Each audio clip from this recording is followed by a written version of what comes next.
Hello అందరికీ welcome back to my channel. Idli recipe అనేది share చేస్తున్నాను. 1 కప్ మినపప్పు తీసుకొని నీట్గా వాష్ చేసి 6 hours నానబెట్టుకోవాలి.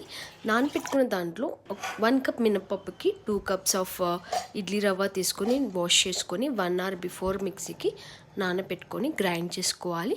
ఇలా గ్రైండ్ చేసుకున్న దాన్ని ఇడ్లీ రవ్వ మొత్తం వాటర్ లేకుండా డ్రైన్ చేసి ఆ పిండిలో కలపాలి అండి. ఇలా మంచిగా కలిపిన తర్వాత కొద్దిగా సాల్ట్ వేసి ఓవర్ నైట్ సోక్ చేయాలి. ఓవర్ నైట్ పక్కన పెడితే మార్నింగ్ కల్లా పులుస్తుంది. పిండి చాలా బాగుంటుంది ఇడ్లీ అనేది. ఇలా మనము ఇడ్లీ వేసుకునే ముందు కొద్దిగా సాల్ట్ వేసి మంచిగా కలుపుకొని ఇడ్లీ ప్లేట్స్కి ఆయిల్ రాసి ఆయిల్ లేదా గీ అప్లై చేసుకొని ఇడ్లీ బ్యాటర్ అనేది వేసుకోవాలి అండి. ఇడ్లీ గిన్నెలో కొద్దిగా వాటర్ మందాన వేసి ఇడ్లీ పెట్టుకున్న ప్యాన్స్ అని అందులో పెట్టుకోవాలి. పెట్టుకున్న దాన్ని 10 minutes మీడియం ఫ్లేమ్లో వదిలేయాలి అండి. ఇంతే అండి, వేడివేడిగా ఇడ్లీ అనేది రెడీ అయిపోతుంది. పల్లి చట్నీతో